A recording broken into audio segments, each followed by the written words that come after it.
Hey guys, Blue Earth Thing here, and today this video is going to be a little different than what you're used to. First off, this is a video that's continuing the Mobile experiment saga, in which Flat Earth Doctrine has made a response video attempting to correct the mistakes he made in his original video, one of which I did point out to him. Another thing that's going to make this video a little different is the fact that it will lack all the jokes and the humor that I usually put into my videos, as this video is really just going to be the facts and the statistics, because I really want to put this Mobile thing to rest. This video will be split into 3 parts. The first one will actually be correcting a mistake that I made in my first video. The second part will be going through the video that Flat Earth Doctrine put out, correcting his original mistake, or at least attempting to correct his original mistake, and showing how he still has it wrong. And the third part of the video will be going through the calculations myself, and we will be determining if this observation is possible on a globe Earth. The mistake that I made in my first video is actually the calculation of how high above sea level the ground was that the building was sitting on. I got that based off this map right here of floodmaps.net, which to me seemed like it would be a credible source for the video and was one of the few maps that I can find that I knew how to work and read. But after going through other maps later on today, I have found out that this map is the only one that has it around 23 to 25 meters. All the other maps that I can find has the ground level at about 4 meters above sea level. So from now on, I will be going with that. I will be putting a card in my previous video correcting my mistake and telling people to go to this video for the correct calculations, which we will make later on. Now that we got that out of the way, let's check out Flat Earth Doctrine's new video and see how he still fails to get the calculations correct. And what I was told by others is that I had not taken into account the elevation of the land underneath the building, which is important to calculate if you're really looking to determine whether or not you're noticing curvature over the water. And I decided I have to take a step back and take a look again at my data and verify whether or not what I found was true or not. So on Wikipedia, you'll see this 325-foot building number at the top right of the video. On Wikipedia, it states that this building is 325 feet, and that would have to include the towers on the right and on the left.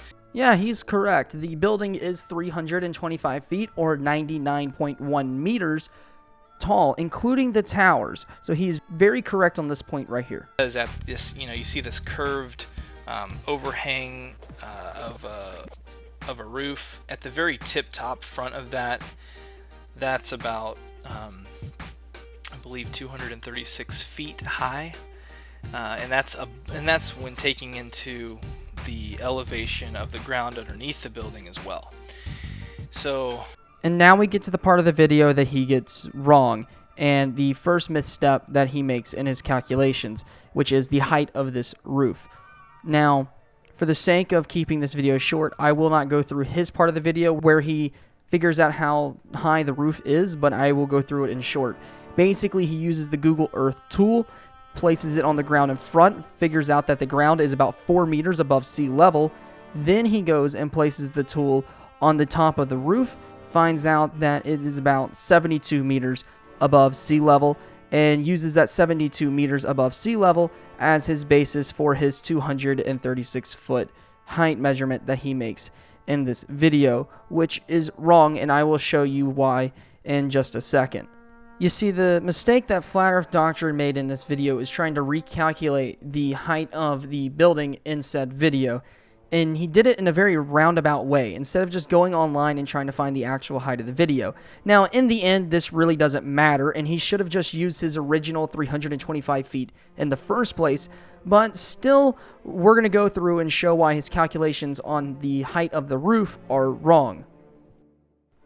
As you can see, the height of the building is 325 feet, or 99 meters. This is backed up by skyscraperpage.com. As you can see, the building in the center and its spires bump up to the 100-meter mark. Something else that you can do is we can determine or estimate the height of the roof of this building. As you can see that the roof is slightly above halfway between 70 and 80 meters, which I would estimate at around 76 meters tall.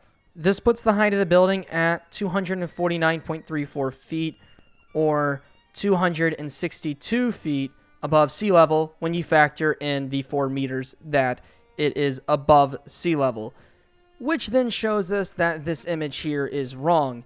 Again, the height of the roof is 249 feet tall, not the 223 feet tall that it says here based on our calculations. Instead, I'm going to go back to using the original image and only correcting the 82 feet that should be hidden to 70 feet that should be hidden if we're talking geometrically speaking. That again, that's 70 feet of the building, not 82 feet overall, because that's actually correct. It should be 82 feet overall hidden and 70 feet of the building hidden on this image right here, which I will draw a line to show where I think 70 feet is.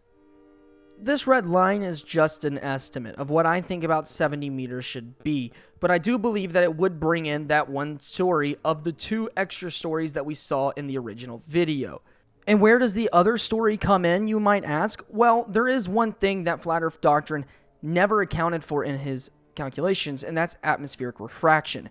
You see, when you refract for standard atmosphere, and yes, I know there is no such thing as standard atmospheric conditions, they never are true in reality, I think it's still enough and good enough for the sake of this video and this debunking, that 69 feet should be hidden under the curve when accounting for standard atmospheric refraction. And based on the 14-foot difference here between the 82.9 feet and the 68.5 feet that we would see in the refracted, I can safely say that we can move this line down another 14 feet, which, well, you look at that. It gives us the other story that we saw in the original video that Flat Earth Doctrine took. So I think I can safely say that based on my calculations, what we saw in the original Mobile video is exactly what we would expect to see on the globe Earth. So thank you, Flat Earth Doctrine, for giving us this fantastic evidence for the globe Earth. So thank you guys for watching this video. Making mistakes is not something that anyone likes to do, but it is important to go back and fix them, which I hope I did for my original video. And for Flat Earth Doctrine, same goes out to you, man. Looks like you made an honest mistake in your video, so I hope you take my criticism to heart and you go back and fix it. But thank you guys for watching the video. I can't wait to see you guys next time. Please like and subscribe if you want, and if you liked it, and for that, Blue Earth thing out.